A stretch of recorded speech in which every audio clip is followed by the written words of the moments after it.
Değerli 8'de Sağlık izleyicileri, bugünkü konuğumuz ICF Master Coach ve NLP eğitmeni Burcu Ünsal. Burcu Hanım hoş geldiniz. Hoş bulduk. Hoş geldiniz Burcu Hanımcığım. Hoş bulduk.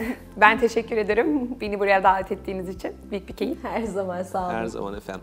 NLP nedir Burcu Hanım? Biraz bahseder misiniz? Bugün konumuz NLP çünkü. Tabii ki seve seve NLP'yi hemen bir beyinle açıklamak isterim. NLP'yi şöyle 3'e ayırırsak NLP ya. Evet. N kısmı nöro yani beyin Beyin. kısmını, zihni ilgilendiren taraf. L kısmı linguistik yani bizim kullandığımız dille ilgili olan kısmı. P kısmı programming, o da davranışla yine beyine geri döndük. Aslında beyinden çıkmadık. Neden? Çünkü kullandığımız dilde sonuçta dilin oluşması yine nöronlardan, zihinden gelen bir süreç, bir başlayan süreç. Dolayısıyla beynin nasıl işlediği, nasıl çalıştığı, beynin oluşma şekline biz zihin diyoruz. Zihnin oluşturduğu şeye beyin diyoruz. Dolayısıyla beynimizde ve beynimizin nasıl çalıştığını, zihnimizi kullanma kılavuzuna da NLP adı verebiliriz. Peki NLP'yi öğreniyoruz. NLP'yi öğrendikten sonra nasıl bir farkındalıklar bekliyor bizleri? Şimdi şöyle düşünün, çamaşır makinesi aldınız. Çamaşır makinesini kullanmayı bilmiyorsanız onu kullanamazsınız değil mi? Yani faydasını alamazsınız. Şimdi biz de aynı şekilde bir makineyle aslında geliyoruz bu dünyaya. Bu makinenin kullanma kılavuzu burası. Beyin. Yani bu organı bizim çok düzgün tanımamız gerekiyor. Eğer tanımazsak bu organ kendi kendine çalışıyor, işliyor, bir şeyler yapıyor otomatik. Biz farkında değiliz. Farkında olmayınca da bizim bütün davranışlarımız, iletişim şeklimiz, insanlarla kurduğumuz diyaloglar bize sorunlar yaratmaya başlıyor.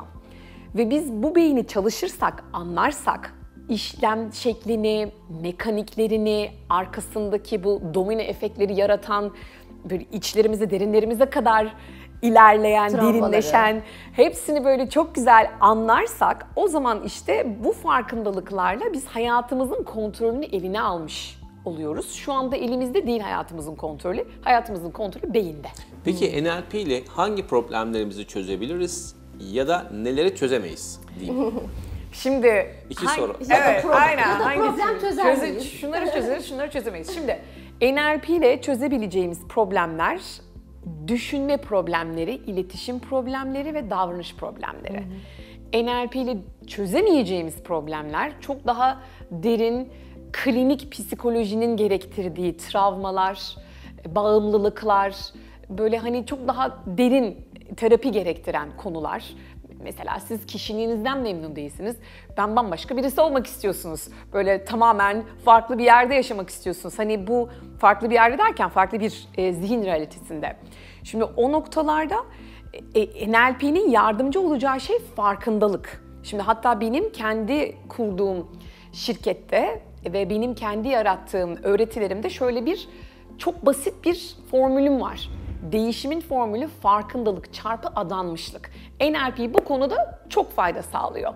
Eğer siz bir şeylerin farkındaysanız ve bu farkındalıkla ilgili bir de adanmışlığınız varsa o konuda her türlü cevabı alırsınız.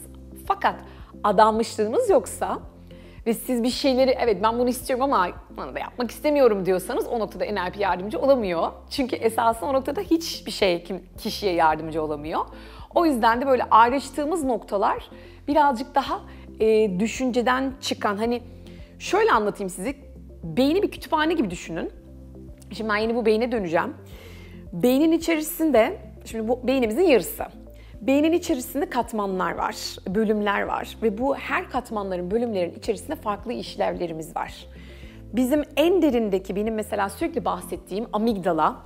Amigdala bizim esasında hayatta kalmamızı sağlayan en küçük, böyle küçük badem gibi bir şey. Öyle burada tam omurun beyne, kafatasına bağlandığı yerde.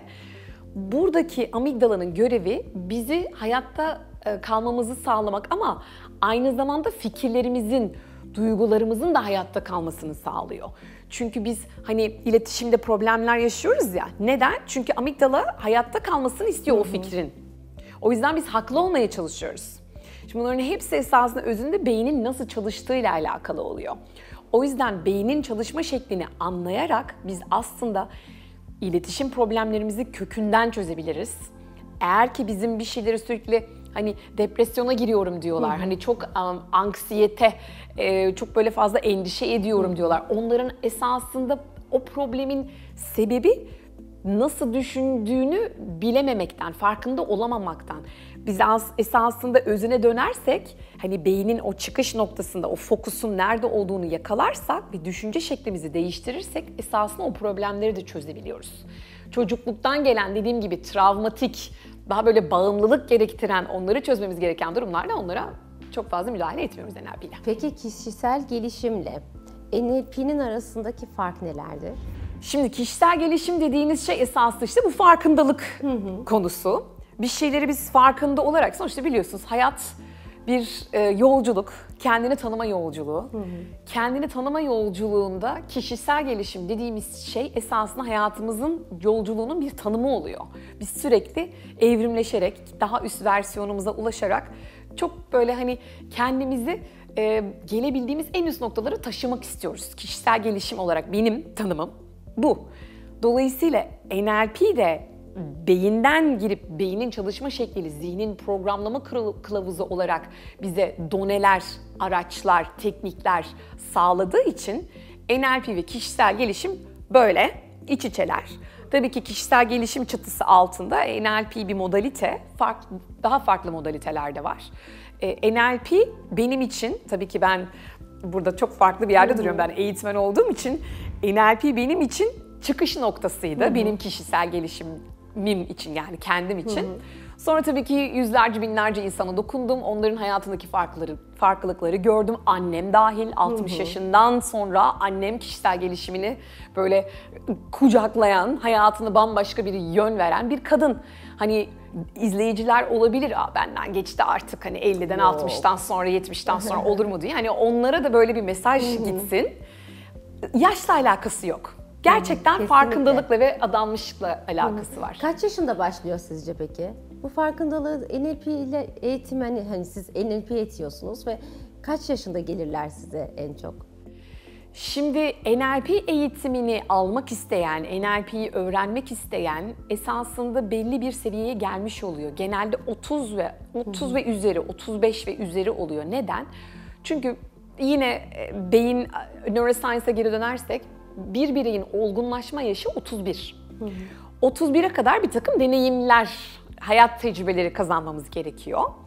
O noktada bir şeyleri deneyince bir dakika, ben bunu istiyorum, bunu istemiyorum, bundan hoşlandım, bundan hoşlanmadım, hayatımda şöyle devam edeyim, böyle devam etmeyeyim gibi bir hani netlik kazanmış oluyoruz. O noktada bu içe dönüşte işte 30 ve üzeri, 35 ve üzeri, o noktada işte bir dakika ya, ben belki de beynimi tanıyarak yola çıkmam gerekiyor. Önce bir NLP ile bir beynim nasıl çalışıyor? Acaba oradaki mekaniği anlarsam farkındalıklarımla hayatıma nasıl daha farklı yön verebilirim noktasına o yaşta gelebildiği için genelde öyle oluyor. Aynen doğru. 30-35. O zaman 30'da bir farkındalığım oldu diyenler için aslında sizin söylediğinizin tanımı bu. Bir şey söyleyeceğim, ben kendim de 30'umda başladım. Ben de ayda. Ben de NLP eğitimini, hocam gerçekten çok doğru söylüyor Burcu Hanım. Ben de 31 tam yaşımda almıştım NLP eğitimimi. Ve çok da gerçekten başarılı. Sadece kendimize değil, dediği gibi çevremize de yansıyor bu. Çevremizden de gidiyor. Peki NLP eğitimi almak hayatımızda neyi değiştiriyor? Nasıl bir şey? Yani bunu bahsediyorsunuz Her ama şey değiştiriyor. Yani ben mesela kendimden örnek vereyim. anlatır Ben mısınız? kendimden örnek vereyim. Ben çünkü yaşayan en güzel örneğiyim. Yani NLP ile neler yaşanabileceği, neler başarılabileceğinin yaşayan örneğiyim. Ben Anamur'da doğdum, büyüdüm. 2006 yılında babamı kaybettim. Los Angeles'tan, teşekkür ederim. Los Angeles'tan döndüğüm gece ve ben orada hayatın bir kurbanı hissettim kendimi. Hayat beni cezalandırıyor. 2006'daki bu hissettiğim şey bu 4 yıl sürdü. Ne olduğunu anlayamadım. Böyle bir kurban zihniyetiyle ben yıllarca yaşadım. Majör bir depresyon gibi yani. Yani minor hayatınıza bir devam depresyon. ediyorsunuz ama hani depresyon olduğunda farkında değilsiniz. Uzun bir yas gibi mi? Ya böyle bir şeyler eksik, yani bir şeyleri anlamıyorum. Yani bu Evet. hayat ne? Anlamıyorsunuz. Böyle bir anlam veremiyorsunuz. Sonra ben bir NLP eğitimine gittim. Orada ben bir uyanışlar, bir farkındalıklar, işte zihni onun için anlamak gerekiyor. Ya demek ki ben bunu yanlış düşünüyorum. Yani ben fokusumu, odağımı farklı yere koyuyorum. Ben sürekli negatifteyim. Ben sürekli problemin bir parçasıyım. Ben hiç çözüme odaklanmıyorum diyerekten bu farkındalıklarla ben 2010 yılında Los Angeles'ta Amerika'ya dönmeye karar verdim. Ondan sonra da zaten benim iç yolculuğum başladı. Ben 2011 Aralık ayında Türkiye'ye eğitmen olarak geri geldim. Amerika'da yaptığım bütün bu kendime yatırımlardan sonra NLP eğitimleri, Tony Robbins'le tanışmalar, ateşte yürümeler, metafizik öğrenmeler, neuroscience derken hani bütün bunların esasında benim içimde bir potansiyel olduğunu, sadece bir farkındalık ışığının gerektirdiğini ben hissettim. O farkındalık ışığını almasaydım ben o adımı atmayacaktım, Amerika'ya geri dönmeyecektim. Ben kendimde daha farklı neleri değiştirebilirim, daha farklı neler yaşayabilirim hayatımda hiç sorgulamayacaktım. Bir de benim dokunduğum insanlar var, bir de benim dokunduğum öğrencilerim var. Onlar da kendi farkındalıklarını yaşayıp çok farklı yerlere geliyorlar. Hani dünyanın her yerinde, Arjantin'de var, Meksika'da var, İngiltere'deki öğrencim mesela tamamen bu eğitimlerden sonra bir koçluk şirketi kurdu. Onun koçluk şirketi ilişkiler üzerine, karı koca ilişkileriyle ilgili koçluk veriyor. Ve çok başarılı şu anda gerçekten. Oksitosin kucakladığımızda yani o sosyalleşmeye ihtiyacımız, serotonindir, o mutluluk hormonu zaten. Evde endorfin, bu da benim rahatlama, hani meditasyon yaptıktan sonra böyle bir acılardan arınma.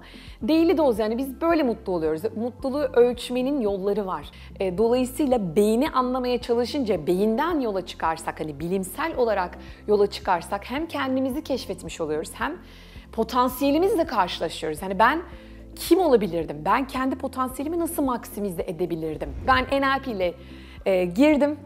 Daha sonra koçluk entegre ettim. Fakat çıkış noktam NLP olduğu için ve ben direkt NLP'nin yaratıcısı Richard Bandler'la birebir çalışıp onun eğitmenliğini aldığım için onun gerçekten farkını gördüm ve benim eğitime gelen öğrencilerim de onun farkını gördü.